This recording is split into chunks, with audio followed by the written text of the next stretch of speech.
Let's now consider joint distributions, i.e. distributions of two or more random variables. Here the definitions are very similar to the univariate case, except that we now have functions of more than one variable, and that therefore we end up using some simple multivariate calculus. Given two random variables x and y, we may define their joint cumulative distribution functions as a function of two variables, in other words, as a function from r squared to the unit interval, as follows. The cumulative distribution function of x and y, evaluated at the point x and y, is simply the probability that capital X is less than little x and capital Y is less than little y. We can then obtain the so-called marginal CDFs of the random variables x and y as follows.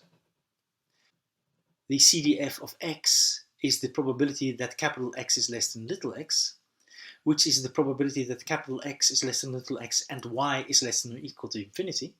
In other words, it is the joint CDF evaluated at little x and infinity.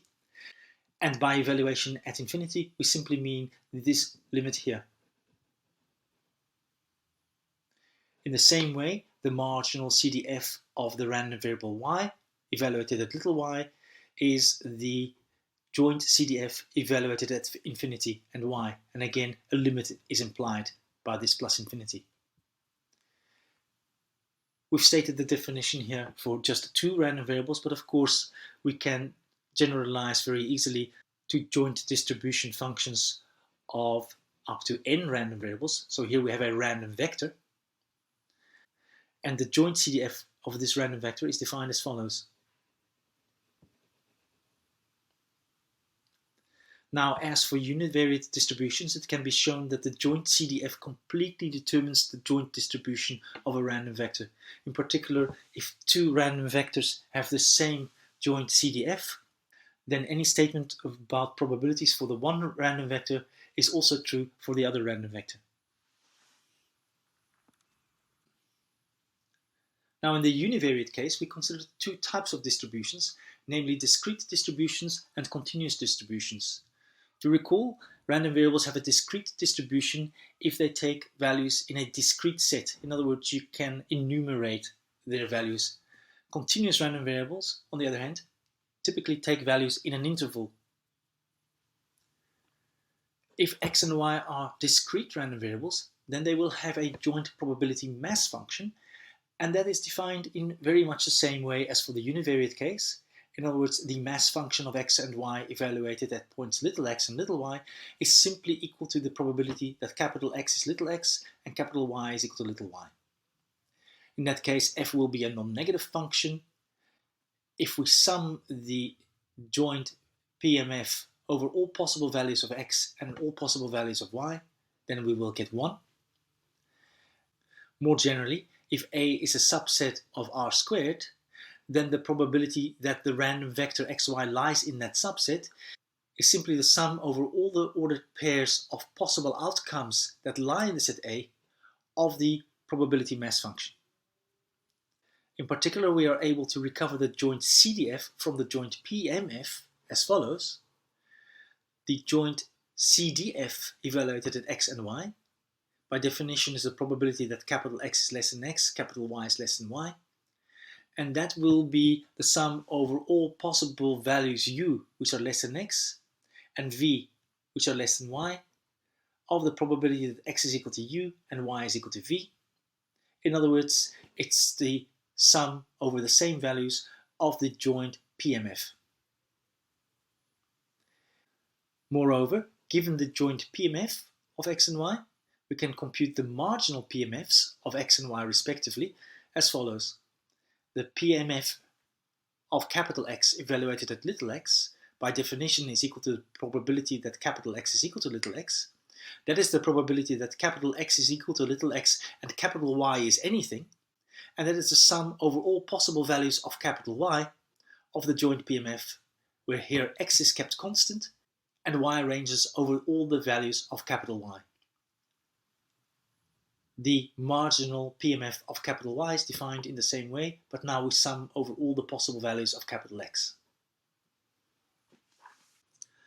For multivariate continuous distributions, The definitions are very similar to the discrete case, except that now we have a probability density function instead of a probability mass function, and all the sums become integrals and double sums become double integrals. So the joint distribution of two continuous random variables x and y may be described by a joint PDF, which is a function of two variables, and it has the property that the probability that capital X lies between a and b and capital Y lies between c and d is given by this double integral over here. More generally, if A is a subset of R squared, in other words a set of ordered pairs, then the probability that the random vector xy belongs to A is simply the double integral over the region A of the probability density function. The joint CDF of x and y can then be obtained from the joint PDF as follows.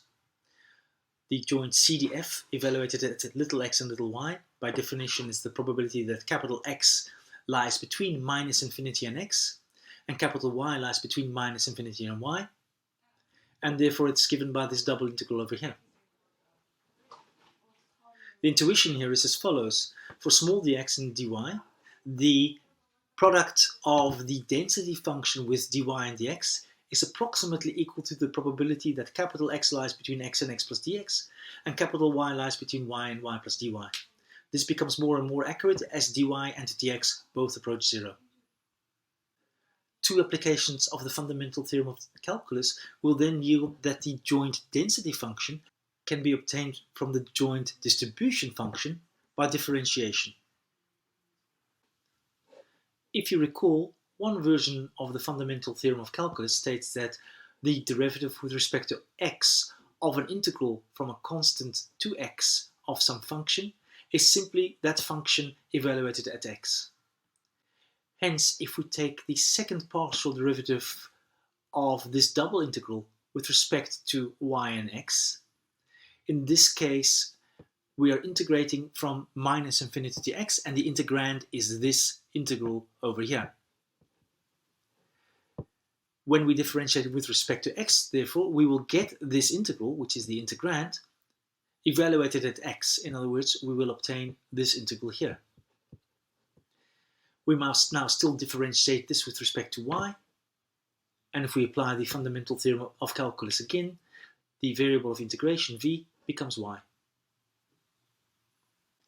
And hence the second mixed partial derivative of this expression here is just the integrand, in other words, the joint probability density function evaluated at x and y. The marginal CDF and PDF can then be obtained as follows.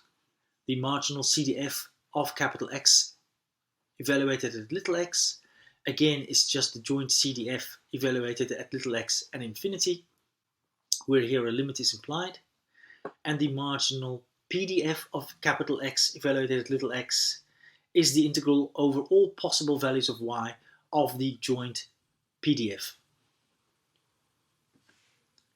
Again, here x is kept constant and y ranges over all possible values of capital Y.